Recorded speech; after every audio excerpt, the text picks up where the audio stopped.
RadioTV.mx presenta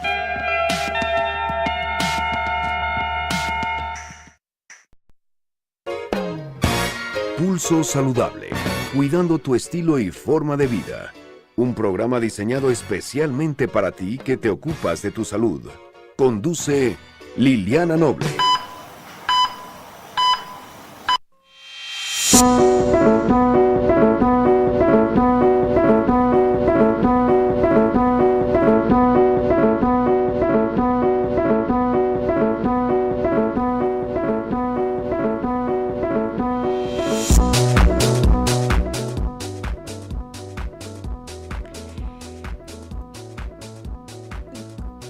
De la tarde con 35 minutos, 16 horas 35 minutos. Muy buenas tardes, tengan todos y todas ustedes. Soy Liliana Noble Alemán y le doy la más cordial bienvenida a esta emisión del 1 de noviembre de 2017 de Pulso Saludable. Estamos transmitiendo completamente en vivo a través de la plataforma de Radio TV y la liga para que ustedes puedan ingresar. Es muy sencilla, www.radiotv.mx, y me acompañan los controles técnicos y apoyándome en la producción mi queridísimo Abraham Sinache Romero. Gracias, corazón chinitos, gracias. Hoy tenemos un programa bastante interesante. Les cuento que platicaremos, les presentaré más bien una entrevista que tuve oportunidad hace algunas semanas de tener justo cuando se dio el banderazo de salida a la campaña de vacunación de la influenza. Recordarán ustedes también que la semana pasada estuvo una infectóloga pediatra con nosotros y vamos a platicar hoy con estas dos expertas en vacunas sobre la vacuna que ofrece Sanofi Pasteur, esta compañía líder en el asunto de las vacunas, y una de las vacunas que esta campaña de vacunación siempre se ha utilizado, que es la que se ofrece en el sector público y algunos también en el privado, es justamente la vacuna de esta compañía, y nos van a platicar las expertas sobre esta vacuna y la importancia de la vacunación de la influenza y todo lo que tiene que ver con esta vacuna. Que el único inconveniente que tiene, es que las personas que son alérgicas al huevo, ellas no pueden vacunarse de esta opción, y más adelante les presentaremos la otra opción, que es una vacuna biológica y que la pueden utilizar estas personas. Pero en general esta vacuna, yo me la he tenido oportunidad de ponérmela y la verdad es que es una vacuna muy completa. Y hoy nos platicarán estas expertas sobre todo ello, y también hay una nueva alternativa en materia de tratamiento para las personas que viven con hepatitis del tipo C. Hoy conoceremos cuáles son estas opciones. Recordemos que existen varios serotipos que se le llaman o variedades del virus, y algunas más comunes en México, otras más comunes en otras partes del mundo, pero afortunadamente hoy ya es una realidad de un nuevo tratamiento, y platicaremos con la experta vía telefónica sobre esta alternativa de salud. Y también conoceremos sobre una nueva mermelada que ya se lanzó al mercado, pero esta mermelada tiene unas ventajas. No está endulzada con azúcar, está endulzada con miel, y esta la convierte en una opción saludable siempre y cuando su médico se lo permita, o su condición de salud se lo permita, pero no es como las tradicionales que están hechas con azúcar. Esta está endulzada con miel, con elementos completamente naturales, y además le adicionaron a una de las presentaciones chile, y a otra de las presentaciones le adicionaron el doble de fruta para que sepa mucho más rica, y vamos a conocer cuáles son las opciones de esta nueva alternativa en materia de mermeladas. Es que todo esto y todavía un poquito más en Pulso Saludable. Así es que demos inicio a la jornada de este miércoles 1 de noviembre de 2017, transmitiendo completamente en vivo. Revisen la página de Facebook Liliana Pulso Saludable y la fanpage Pulso Saludable. Vamos a empezar.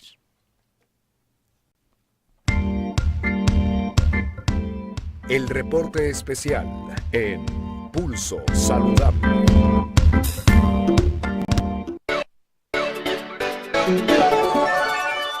La nota del día en Pulso Saludable.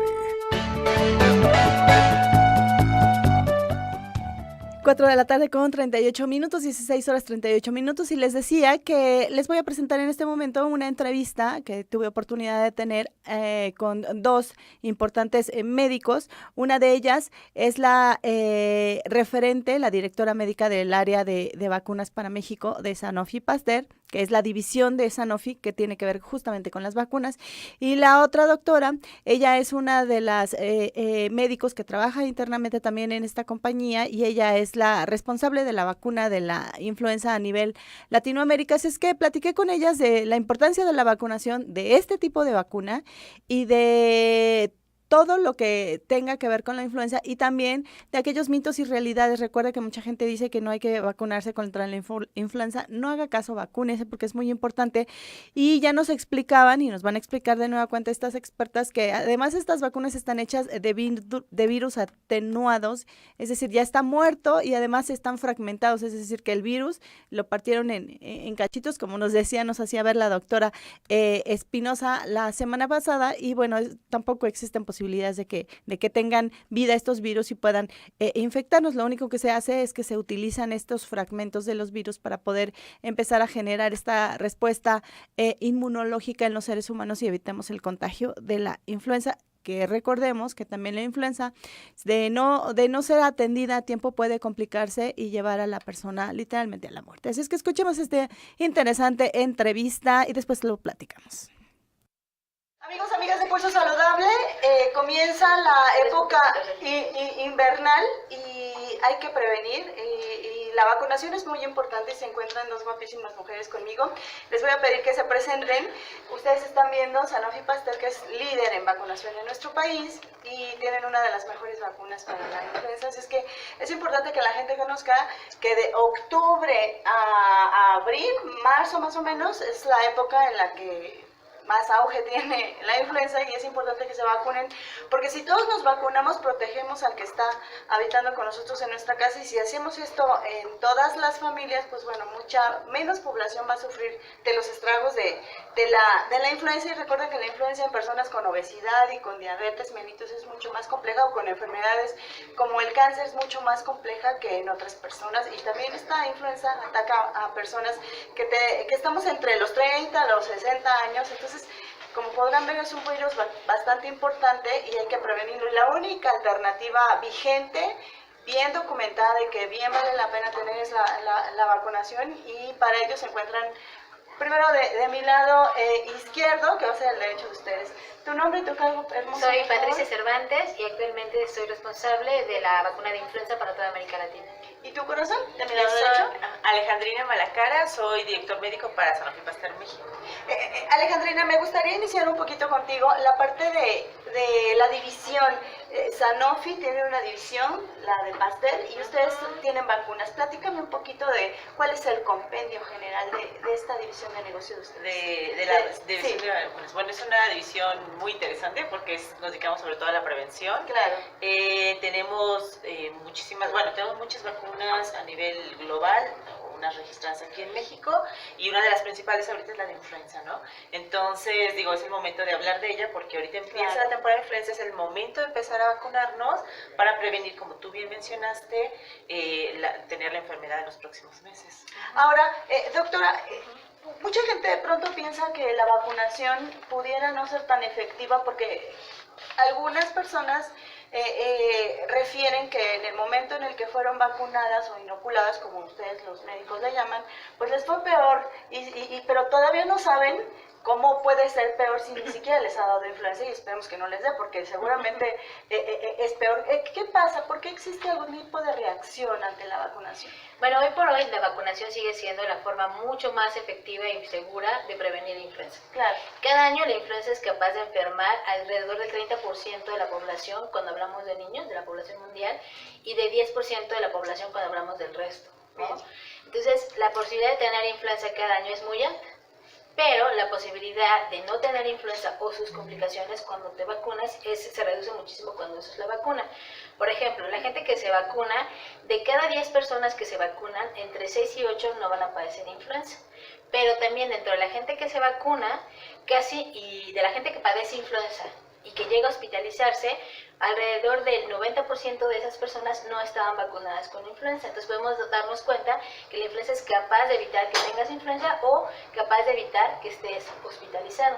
Y aún más allá, de las personas que llegaron a estar hospitalizadas a pesar de que habían estado vacunadas con influenza, solamente alrededor del 4% llegó a fallecer. Es decir, que 90% de las personas que son hospitalizadas porque tuvieron influenza pero tenían la vacuna, no van a morir. Entonces, con esos datos son unos datos fuertes para saber que si tú te vacunas de influenza, la posibilidad de protegerte es muy grande y sobre todo de evitar complicaciones graves como hospitalización y muerte. Por eso sigue siendo la vacuna la mejor forma de prevenir la influenza. Ahora, ¿qué sucede con estas personas que piensan que cuando se vacunaron les dio influenza, que es la creencia más común? La creencia más común es que tú te vacunas y te da influenza. Mucha gente dice, no, es que me puse muy mal. En realidad, la vacuna no tiene la posibilidad de causarte influenza como tal, porque la vacuna es un virus que está muerto, que además de muerto estuvo fraccionado y que solo hemos tomado de él algunas pequeñas porciones que nos ayudan a reconocerlo y poder generar anticuerpos para protegernos de esas células que nos defienden, pero que no nos generan la enfermedad. Entonces, una vez que tenemos contacto en la vida real con los virus de influenza, nuestros cuerpos rápidamente los reconocen y los atacan, no dejan que nos enfermen. Pero ¿qué sucede? A las vacunas les lleva un tiempo generar esas células de defensa, alrededor de 2 semanas hasta 28 días idealmente, mientras que a la influenza les lleva entre 1 a 4 días enfermarnos. Entonces, muchas veces, dependiendo de la época en que nos enfermamos y de la circulación que ya está existiendo de los virus, la gente que se vacuna coincide en tener influenza, pero no es porque la vacuna le produce influenza, sino es porque ya estaba incubando esos virus o ya estaban circulando muy cerca de él. Alejandrina, y en ese sentido, entonces, ¿cuál sería la recomendación? ¿A partir de qué momento es ideal comenzarse a vacunar y en qué momento ya no es necesaria la vacunación y esperarte al siguiente año? Y también me gustaría que nos explicaras por qué esta vacuna tiene que ser cada año y no otras que a lo mejor tienen una vigencia de 10, 20 años. ¿No? Sí, muy buena pregunta. Bueno, ¿de cuándo hay que vacunarnos? Desde cuando está disponible, ya debe estar, ahorita ya está disponible la vacuna. Que sería octubre. Octubre empieza la temporada, perfecto. Octubre, y hay que seguirnos vacunando. Octubre, noviembre, diciembre, incluso enero, febrero, todavía podemos seguirnos vacunando. O sea, no hay que decir ya pasó diciembre. No, hay que seguirnos vacunando porque todavía nos podemos proteger. Ya a partir de junio, julio es cuando ya no hay necesidad. Digo, ya porque ya no serviría y ya vendría la nueva temporada. ¿Qué pasa? La segunda pregunta, bueno, me preguntabas cuándo hay que preguntarnos y cuándo hay que vacunarnos es a partir de octubre hasta ya enero, febrero. Te preguntaba, este virus de la influenza es un virus muy mutante. Muta muchísimo y hay varios que van circulando, ¿no? Para que la gente entienda qué significa mutar. Ok, cambia, el virus cambia, no es el mismo. Entonces ahorita nosotros podemos tener una vacuna para los virus que ahorita están circulando más y el año que entra, a lo mejor ya no te protege porque el virus cambió, entonces ya no tienes tú esa protección que te da la vacuna porque es un diferente virus, por eso. Entonces hay que estarnos vacunando cada año, todas las personas, ¿no? Además es importante porque además, como te decía, esta vacuna tiene 3, depende de la vacuna, hay que tiene 3 cepas o 4 cepas y nos protegen más. ¿A partir de qué edad y cuál es el esquema para las personas de vacunación? A partir de 6 meses hay que vacunarse y pues una dosis intramuscular de 0.5 mililitros.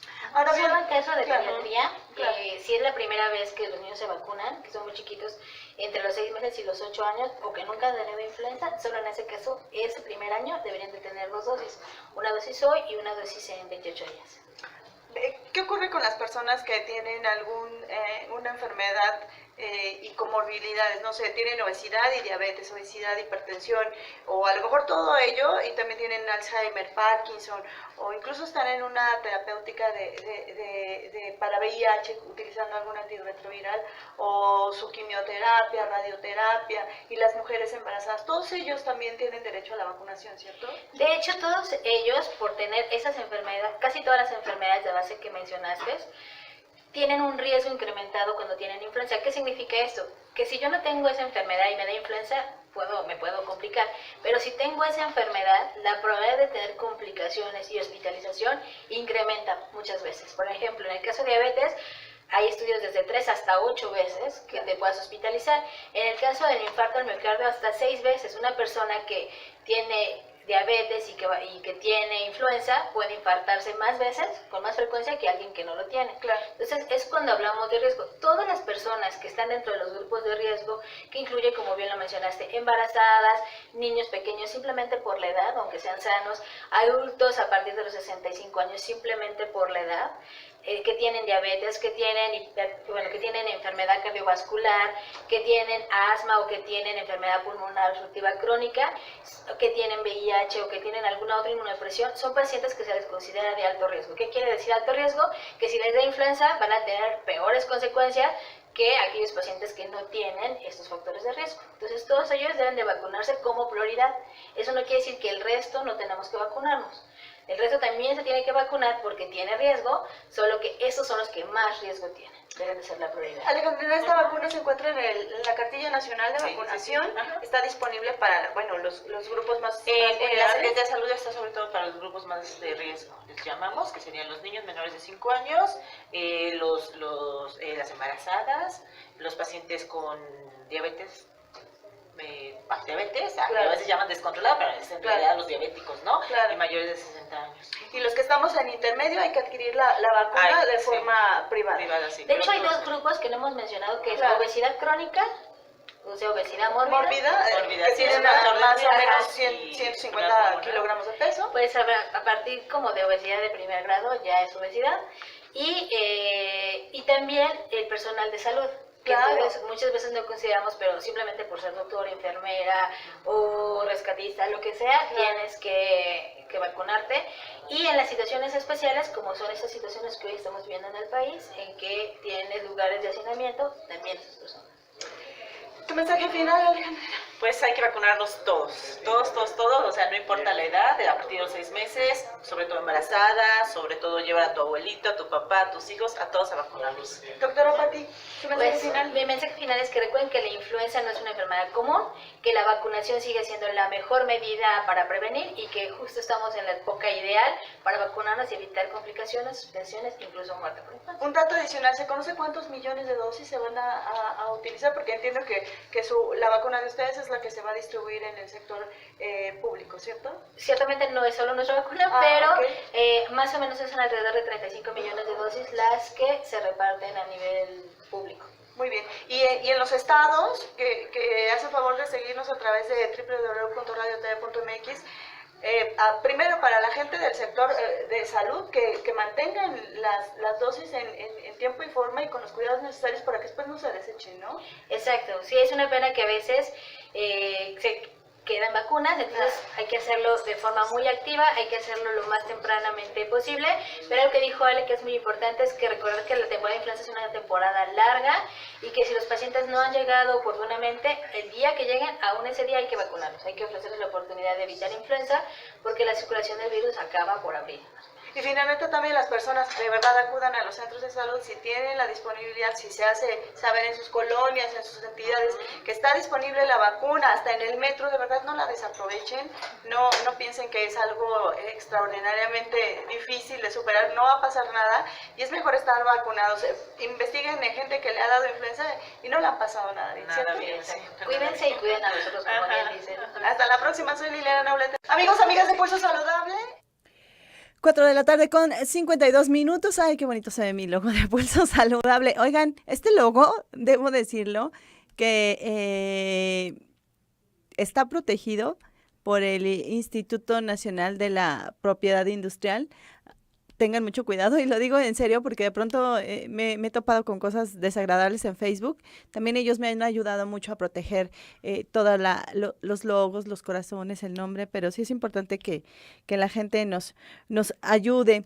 Le cuento de la importancia, ya escuchamos en voz de ambas expertas en materia de salud y de infectología y de virus, que es importante vacunarnos. Es que no echen en saco roto esta opción. La vacuna oscila en la forma privada entre unos 500 y 700 pesos, dependiendo del lugar. Hay opciones muy viables y también de pronto ponen los lugares, los centros de apoyo para vacunación, de pronto en el metro y también en algunas zonas en donde se congrega mucha gente. Así es que de verdad vacunémonos y recordemos también que empieza a ejercer efectividad 15 días posteriores a la vacunación, no es inmediata. Así es que si en el Inter ustedes se llegaran a informar de algo, no tiene nada que ver con la vacuna, pero es más importante vacunarnos porque la temporada invernal está iniciando y concluye por ahí de finales de marzo, principios de abril con la primavera, y entonces de verdad que es más importante vacunarse y es mucho más costo efectivo vacunarse que exponerse a sufrir de influenza. Vamos a la primer pausa a corte comercial, volvemos a este Pulso Saludable. Yo, Liliana Noble, vengo.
RadioTV.mx. Deja que tus ojos nos escuchen.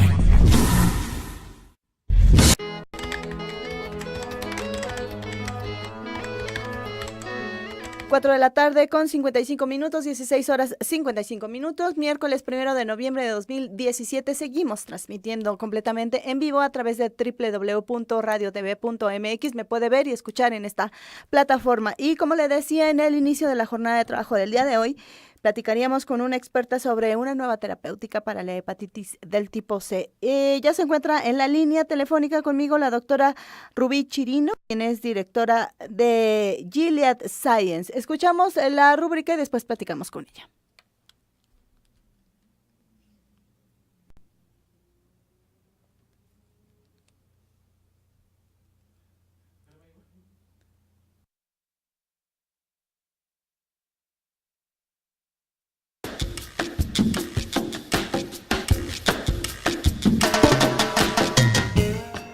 En Pulso Saludable, hoy nos acompaña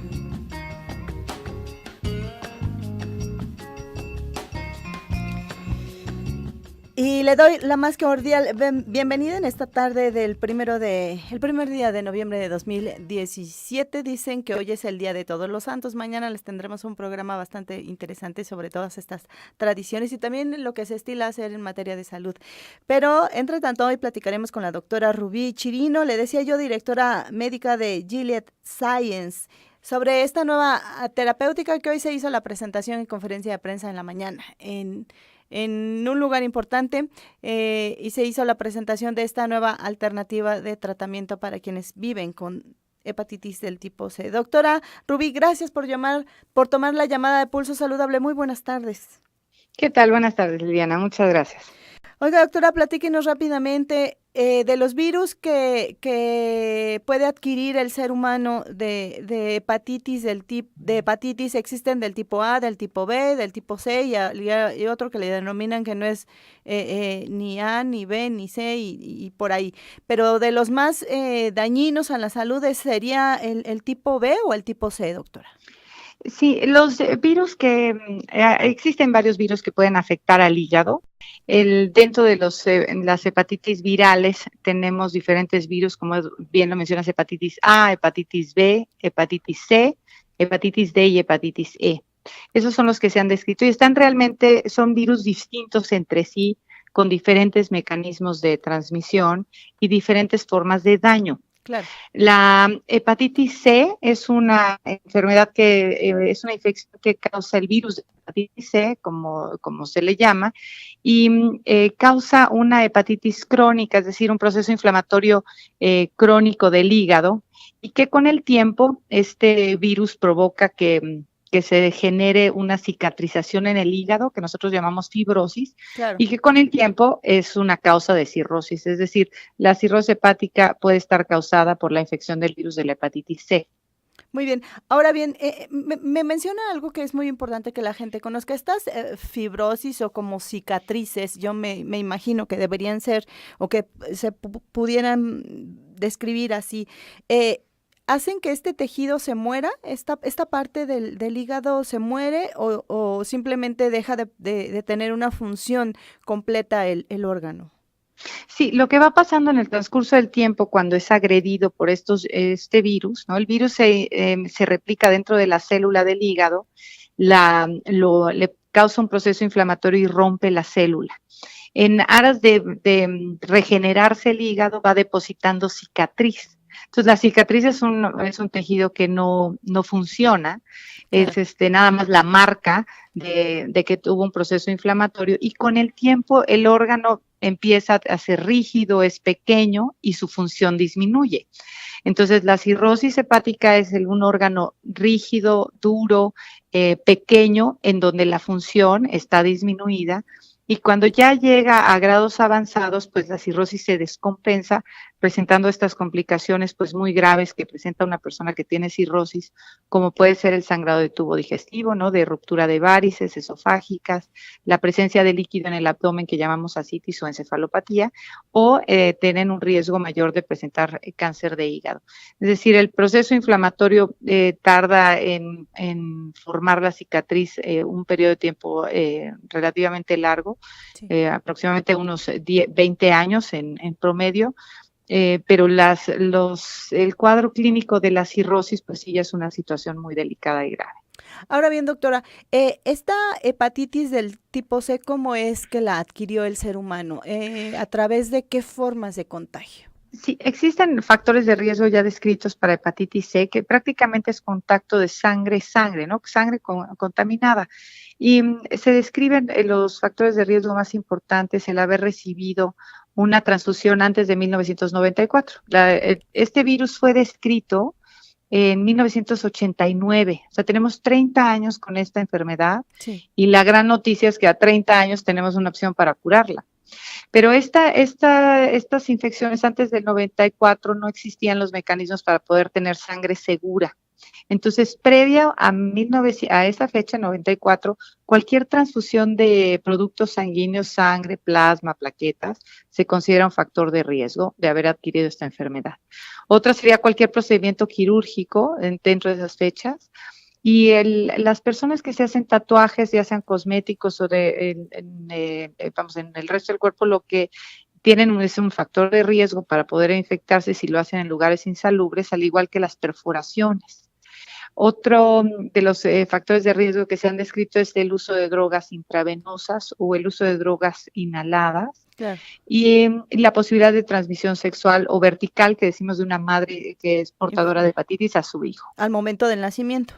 Durante el embarazo y en el momento del nacimiento. Ahora bien, doctora, se conoce que uno de los objetivos justamente de desarrollo sostenible para el 2030 de la Organización Mundial de la Salud, la OMS, es justamente la reducción del 90% de los casos de hepatitis. Y ya en México se encuentra con algunas terapéuticas que ya dicen que se cura.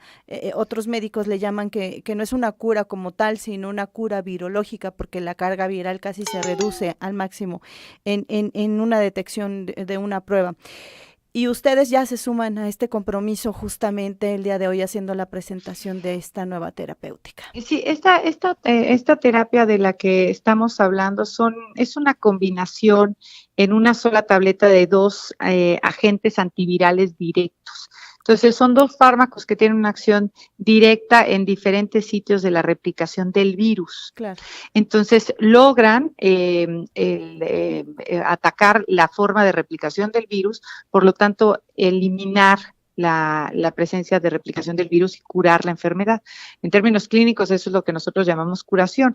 Los pacientes tienen carga virales indetectables y la posibilidad de que eso reaparezca prácticamente es nula más. Sería más fácil, digamos, una reinfección que esta se reactivara. Por lo tanto, es por eso que referimos a estas terapias como terapias curativas de la hepatitis C específicamente. Y esta opción de tratamiento, que es esta combinación de sofosbuvir con velpatasvir en una sola tableta, da la posibilidad de tratar cualquier genotipo. El virus de la hepatitis C tiene 6 diferentes genotipos o variantes, por decirlo de alguna manera, que es el genotipo 1, 2, 3, 4, 5 y 6, y esta opción de tratamiento lo que nos permite es tratar a todo el abanico de los pacientes, es decir, cualquier genotipo, pacientes que no tienen cirrosis o que tienen cirrosis, y prácticamente en cualquier escenario con tasas de respuesta muy altas, por arriba del 98%. Ahora bien, doctora, esta nueva alternativa se suma a las que ya existen, pero ¿cuál es la diferencia? Exacto, existen otras terapias con agentes antivirales directos. Una de las características y que lo hace distinto es que este es pangenotípico. Tenemos actualmente algunas opciones para tratar genotipo 1, sin embargo hay otros genotipos como el genotipo 2 y 3 el genotipo 2 que no tiene otras opciones, y al ser pangenotípico no importa esa variante que tenga la persona que tenga hepatitis C, es candidato con altas tasas de respuesta a este tratamiento. Y son tabletas que es un tratamiento por vía oral de una tableta al día por un periodo de 12 semanas. Oiga, doctora, para entender un poquito mejor, esto de ser pangenotípico, ¿estrictamente a qué se refiere? Es que el virus de la hepatitis C tiene 6 diferentes variantes. Claro. Entonces, ¿no? Son 6 diferentes genotipos, aunque es digamos, la estructura del virus es parecida, tienen ciertas diferencias y esas diferencias entre sí le llamamos genotipo. Y hay algunos agentes antivirales directos que son efectivos o eficaces en algunos genotipos, pero no en todos. Bien. Puede ser que sea bueno para uno, pero no sirve para el 3. Y la característica de esta terapia es que abarca todos los genotipos. Es eficaz para curar la hepatitis C en el genotipo 1, 2, 3, 4 y 6. 4, 5 y 6. Muy bien. Y en 12 semanas, entonces sí ya existe esta cura que ustedes le llaman cura virológica. Exacto. ¿Cuál es la promesa efectiva para estos pacientes? ¿Quién decide en qué momento de este arsenal que ahora ya se encuentra disponible sería el más adecuado para qué paciente? ¿El médico, el paciente? ¿Cómo es? Sí, primero la forma de que generalmente abordamos a un paciente es, primero hay que tener educación y conciencia de esta enfermedad. Como es una enfermedad asintomática, claro, muchos de los pacientes prácticamente no tienen síntomas más que el cansancio o síntomas muy inespecíficos. Entonces, la educación a la comunidad médica y a la misma población en general para poder pensar en esta posibilidad de una enfermedad que es asintomática, que entonces tenemos que ir a buscar directamente con pruebas.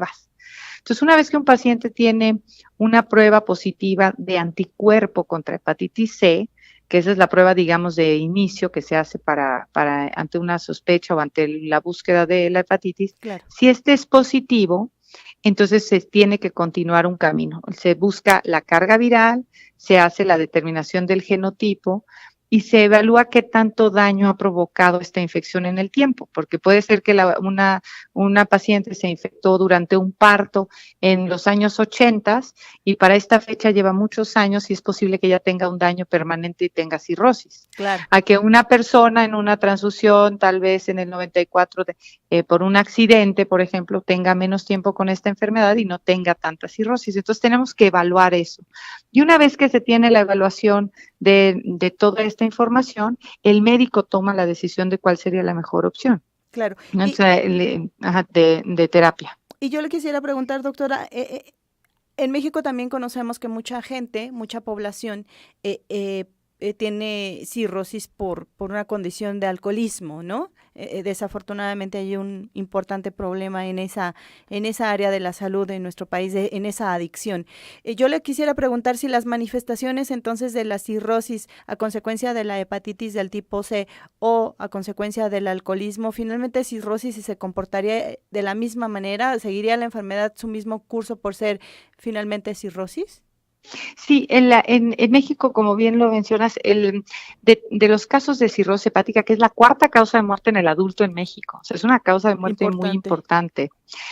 Prácticamente, discretamente menos del 50% de las causantes de cirrosis hepática son las hepatitis virales. Bien. El otro porcentaje, que es el alcohol, como bien lo mencionas, y por otro lado, un tercio serán causados por hígado graso, que es otra causa importante en nuestro país. La cirrosis hepática es, digamos, la parte final de cualquier daño o agresión al hígado. Entonces, cuando hablamos de cirrosis, nos estamos refiriendo a un órgano que ha sido dañado, que tiene esta cicatriz, ¿no? Que es un tejido pues que realmente no está haciendo su función porque no tiene células que están funcionando, claro, y que tienen una función disminuida y provoca todas las consecuencias. Entonces, tienes razón al decir que la cirrosis hepática es, digamos, la manifestación del daño más avanzado de un órgano del hígado que está dañado y que tiene muchas causas, claro, entre ellas la hepatitis C, el alcohol, el hígado graso, ¿no? La hepatitis B, hepatitis autoinmune, o sea, hay muchas causas, pero prácticamente un poco menos del 50% está causado por hepatitis virales. Claro, y le preguntaba esto justamente con esta excelente explicación que nos acaba de dar, doctora, para que la gente no piense que también pudiera ser un tratamiento que pueda ayudar a todas estas personas que ya desafortunadamente estén cursando con cirrosis, pero no a causa de una hepatitis viral. Exacto, entonces y muchas veces nos llevamos la sorpresa de cuando al paciente le damos la noticia que es portador de hepatitis C, claro, dice, bueno, doctora, pero si yo no tomaba, yo no tomo alcohol, no tengo diabetes, no tengo ningún otro factor de riesgo, y es que son orígenes distintos, pero el daño al final del hígado pues es similar, provocando la cicatrización y la cirrosis. Muy bien, doctora, ¿cuál sería su mensaje final? Pues a mí me da gusto tener estos foros en donde podemos dar nuestra información en relación a esta enfermedad. Primero, hacer conciencia de que existe la hepatitis C, que es una causa de cirrosis, que estos factores de riesgo, si una persona se los detecta, ¿no? En escuchar este mensaje de una transfusión previa al 94, que se ha hecho tatuajes o perforaciones, que alguna vez en su vida utilizó drogas intravenosas o drogas inhaladas, ¿no? Si tiene familiares cercanos con hepatitis C, debe de hacerse una prueba. Y el hacerse una prueba le hace saber que de la hepatitis C, pues existen opciones de tratamiento que lo van a curar. Y que esta opción que hoy nosotros tenemos en México cura prácticamente todo el abanico. Oiga, doctora, con todos los genotipos. Claro, usted mencionó un dato que llama mucho mi atención, drogas inhaladas. Ahí entiendo cuando son inyectables porque de pronto estas prácticas son de intercambio, ¿no? Pero cuando no son así, el asunto de ser inhalado, ¿ahí cómo viene la contaminación? Es contacto sangre-sangre y muchas veces las inhalaciones comparten material para la inhalación. Y como provoca la laceración de la mucosa de la nasal, por ahí puede ser la transmisión del contacto o sea, es al compartir el método de inhalación. Claro. Exacto. Claro, perfecto.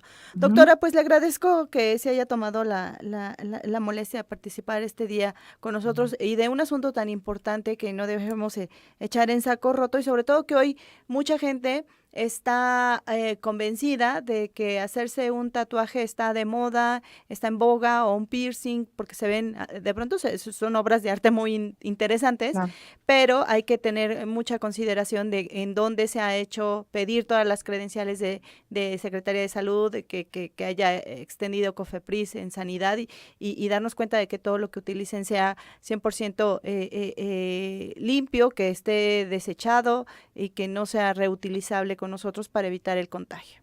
Exacto. Son medidas de prevención sin duda y que son de suma importancia. Doctora, muchas gracias y muy buenas tardes, y espero tener la oportunidad de platicar con usted en una siguiente ocasión. Muchísimas gracias, Liliana, igualmente. Hasta luego. Gracias a ustedes. La voz de la experta, la doctora Rubí Chirino, le decía yo, directora médica de Gilead Science, con esta nueva alternativa que le denominan ellos pangenotipo, que puede beneficiar a miles y miles de mexicanos que sufren de esta hepatitis del tipo C. Vamos a pausa, corte comercial y volvemos. Soy Liliana Noble. Esto es Pulso Saludable. Regreso.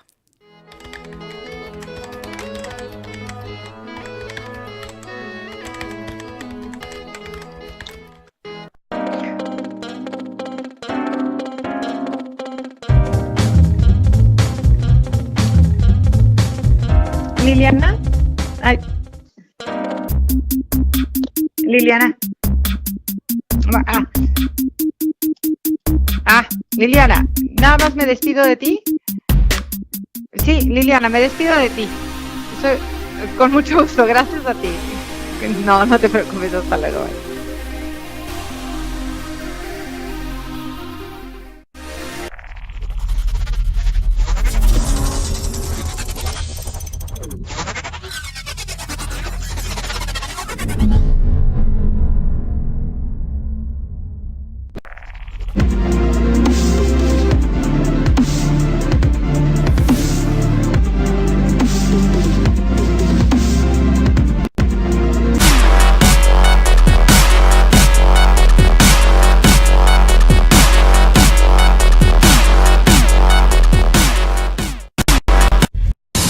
RadioTV.mx. Deja que tus ojos nos escuchen.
RadioTV.mx. Deja que tus ojos nos escuchen.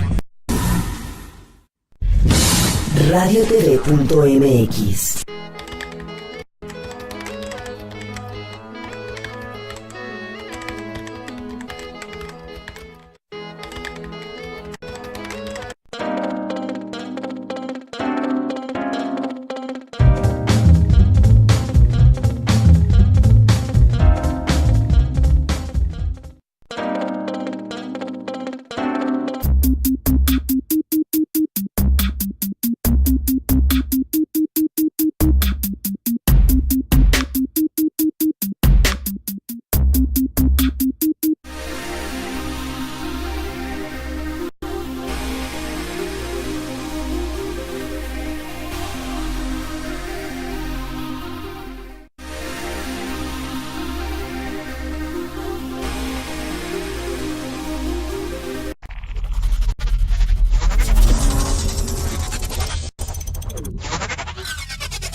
radiotv.mx. Deja que tus 5 de la tarde con 17 minutos, ya la recta final de Pulso Saludable, y le cuento que se identifican genes relacionados con el suicidio. Ante el problema que representa el suicidio en nuestro país, al registrarse, escuche usted, cerca de 5,000 muertes por esta causa a nivel nacional, el Instituto Nacional de Medicina Genómica, conocido como INMEGEN, desarrolló un estudio donde se identificaron 536 genes que se relacionan con este acto. Además, se encontró que el consumo de alcohol aumenta en 10 veces el riesgo suicida y las drogas en 14 veces más. Así lo informó hoy en conferencia de prensa el doctor Humberto Nicolini Sánchez, quien es subdirector de investigación básica del INMEGEN, quien detalló que la muestra del estudio se obtuvo del Banco de Cerebros justo del Instituto Forense de la Ciudad de México. Además, subrayó que es la primera investigación de este tipo en México que se analizan los aspectos genómicos y hereditarios del suicidio en 42 personas que, fallecieron por esta causa y en 30 que murieron por otras razones. El doctor Nicolini Sánchez, quien dirige la investigación Gelsaltomic, la psiquiatría vista por la biología del sistema, en esta investigación en el suicidio, detalló que se estudió la corteza frontal, esta parte que es la parte del cerebro encargada de la toma de decisiones, la cual se ve afectada en personas con intentos suicida. Además, puntualizó que aún falta mucho por avanzar en este proyecto científico que busca identificar los genes que predisponen a una persona a consumar tal acto para desarrollar campañas preventivas 100% focalizadas. También destacó que los sectores de la población con mayor riesgo de vulnerabilidad, es decir, de cometer un suicidio, son el grupo que va de los 15 a los 24 años de edad y también en mayores de 60 años. Asimismo, de cada 5 individuos que intentan suicidarse, uno de ellos finalmente lo consuma. El investigador también señaló que el alcohol y las drogas son 2 factores de riesgo para intentar el suicidio, ya que el estudio toxicológico de las personas que conformaron la muestra fue positivo a este tipo de sustancias. Y finalmente destacó que la gelsaltómica, rama finalmente de la genómica, propone evaluar a los pacientes que sufren alguna enfermedad mental de manera integral con información clínica, análisis genómicos y también análisis moleculares. Y recuerden que también en algunos estudios se ha identificado que las mujeres intentan más veces suicidarse a consideración de los hombres, pero los métodos que utilizan las mujeres no son tan efectivos como los que utilizan los hombres y ellos, consuman más este acto. Así es que si de pronto alguna vez una experta en psiquiatría me decía que si alguien habla seriamente de la posibilidad de quererse quitar la vida, que ya no se siente cómodo y que de verdad quiere quitarse la vida, no echemos en saco roto su información y que acompañemos cercanamente a esta persona y le recomendemos y le sugiramos ayuda profesional porque pudiera estarnos dando un aviso que pudiera convertirse en una realidad. Y con esta información me toca despedirme, no sin antes desearles que tengan excelente resto de miércoles 1 de noviembre de 2017, el Día de Todos los Santos. Mañana, el Día de los Santos Difuntos, 2 de noviembre, y tendremos también un programa completamente en vivo, información muy interesante en materia de salud y de todas las tradiciones en nuestro país y en algunas otras partes del mundo en materia de esto que es la muerte. Y también conoceremos en voz de un experto chef, nos va a platicar cómo hacer un pan de muerto con ingredientes básicos y una receta, la verdad, estupendamente deliciosa. Soy Liliana Noble Alemán, como siempre es un placer poder estar con ustedes a través de www.radiotv.mx. Hasta la próxima, gracias. Correo electrónico pulsosaludable@gmail.com. Visita nuestra página en línea www.pulsosaludable.com.